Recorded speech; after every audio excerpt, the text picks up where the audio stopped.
So this morning, woke up with a pretty nice view.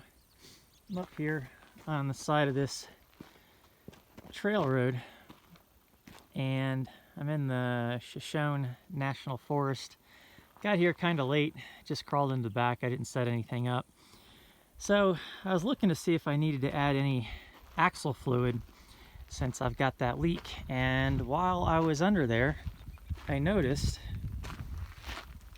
that the shock mount broke clean off.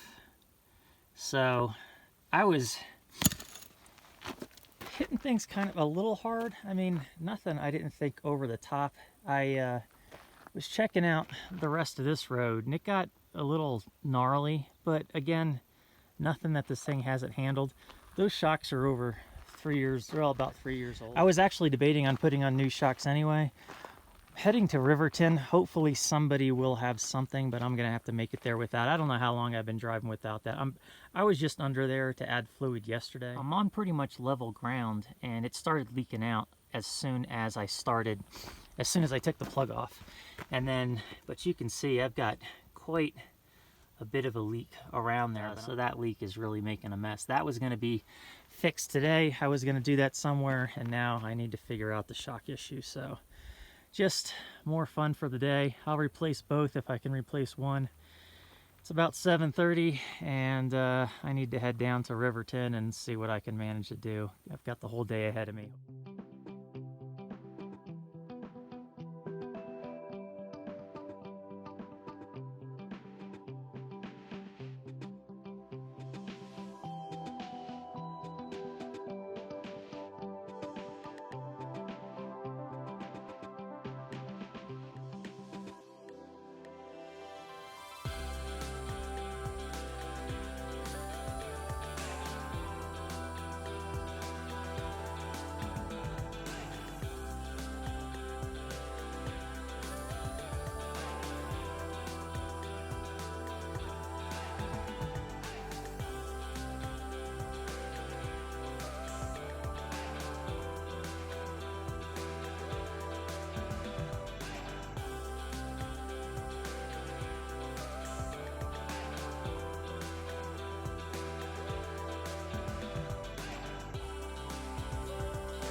Saturday afternoon, and I just left Riverton. I'm heading towards South Dakota. So I'm driving with a leaky rear seal. I keep checking the fluid. The fluid level seems to be okay. I've only had to add since yesterday, otherwise it just leaks out when I take the plug out. So I know the bearing's at least getting oil. And then I'm also driving without a left rear shock. So when it rains, it pours. I stopped at a Napa to see if they couldn't find a shock that would possibly work, and they couldn't find anything. I'm not going to bother with an O'Reilly or anything like that. And anybody that deals with 4x4, I've already checked in this area, and everybody seems to be closed for the weekend. So I'm just pressing on. I just went to Walmart. I bought some fluids. I bought some jack stands. I'm going to find a secluded area gonna do this myself now. So unfortunately, it looks like I'm gonna have to order shocks, which won't show up until Wednesday. The shocks I can put on just about anywhere. Those are easy. I'm pretty sure I'm not gonna have any issues with the bolts because those aren't OEM. They were put on 3 years ago with the lift kit. So taking apart this seal is going to be a pain. I've got everything I need. I've got a tarp to catch any drips. I've got 2 buckets. Thank goodness I brought 2. One to catch the fluid under the rear diff when I take off the cover, and one to catch the fluid underneath the axle tube when I take off the axle shaft. So it's going to be, it's not overly complicated, but I've got to get the pin out. I've got to get the diff cover off, and it's going to be a pain no matter what I do. But hopefully I can find somewhere out of the way that no one's going to see me, and that I can jack this thing up safely. So I only need to take the one wheel off, but I do need to get the other wheel up in the air at least a little bit so I can turn it, because when I take the diff cover off, in order to get the pin out, I need to rotate the tires, and so that means the other wheel's got to be free so that they can rotate, and I can get it at the main gear at the right angle so that I can get in there and do what I need to do. So that's where I'm at right now. I've got, like I said, everything to do it environmentally consciously, and then when I'm done putting the fluids back in, I'm just going to use those containers to put the old fluids back in those containers. And I've got Ziploc bags if I have to resort to that too. But anyway, it's that's where I'm at. It's not going to be a fun Saturday.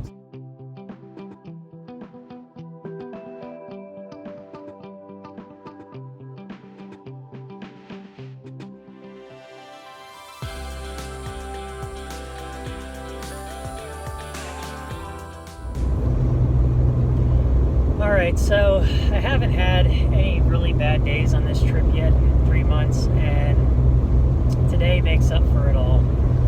So even though I was ready for changing out the seal and doing everything in the middle of nowhere, I knew something was going to go wrong, and of course it did. So after I drained all the fluid, number one, I got glitter in the rear housing. I checked out, I've got brake clean, and I sprayed a half a can in there and cleaned it all out. And I looked, I can't see anything wrong with the gear, the spider gears, anything in there. It's a really fine glitter. I don't see anything like super shiny, like things are rubbing really bad or anything like that. So I really don't know what it is. My only guess is that it's a bearing, and that the bearing is basically torn to shreds, and that glitter is it's just flaking off over time. That's at least what I'm hoping that it is. But to make matters worse, I get the drift pin out, I get everything taken care of, and I go to push the axle in to get the C-clip out. It doesn't want to move. So luckily I had internet service, and the guys, I've read a couple of areas or in a forum where a guy said that he had to beat the crap out of it to get it pushed in. So I did that for like half an hour with the blow hammer, playing with it, just trying to figure it out. Finally I figure out a way that it gets pushed in and the C-clip comes out. That's half an hour. But then I go to pull it out and it only retreats back the amount that I pushed it in. So now I can't get the axle shaft out. And I screwed with that for a good 20 minutes. I debated getting a crowbar out, beating the crap out of it again. But then my thought was, you're going to break something, you're going to screw something up, and you're going to be stuck here in the middle of nowhere, and you're going to have to hitchhike to an auto parts store. And then even then you might not be able to fix it. You're going to have to tow it out of here.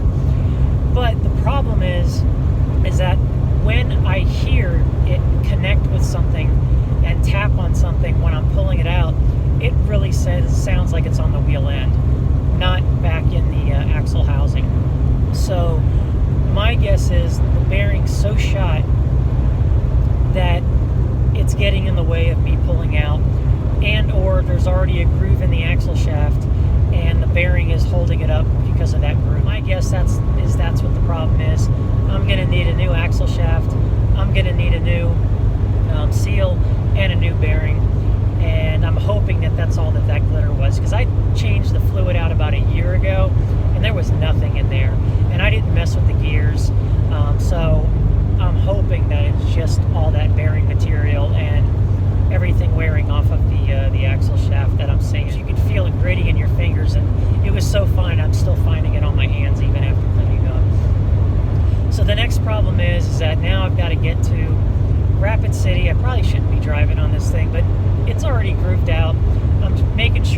filling up the fluids as they leak out, because now the leak is worse. But I just checked it, and I only added a little bit, so it's not even leaking as bad as I thought it is, but it is making a mess back there. And I'm going to get to Rapid City. They got a whole bunch of mechanics there. I'm going to try to find somebody that can get me in. Hope that possibly they can get me in by Tuesday or Wednesday. Then they're going to have to order parts more than likely. So I'm going to do everything I possibly can in my power to get this thing back on the road, because my girlfriend's flying in on Saturday, and I'm either going to have to rent a car for the first couple of days, or this thing needs to be done. And if I rent a car wherever we go, that means I got to come back and pick up the Jeep then, and she's flying out of Calgary 10 days after she lands. So we had a pretty long trip planned with a lot going on. Now, I mean, looking at the upside, I'm glad that this all didn't happen while she was here, and also I'm glad this didn't happen when I was in Alaska or Canada, out in the middle of nowhere, like heading up the Tuck or something like that. So there are positives to it. I am actually glad that it happened now. It was super frustrating spending all that time working on this thing this afternoon and it being for nothing. I had to put new gasket sealer on after cleaning off the old, put new fluid in, put everything back together. I was a mess. It was windy, so when this thing was draining, like, there was splatter all over the tarp. There was splatter, you know, on me. It was a nightmare. It made for a crappy Saturday. So I'm going to go to Rapid City, spend tonight there, spend Sunday there, start calling around first thing on Monday, see you can get me in, and then hopefully get this thing done. It's going to cost me a ton to get this fixed. I already know that. That also sucks about all this, but it is what it is. Nothing I can do about it at this point in time. So just press on, hope for the best, plan for the worst, and just try to make it through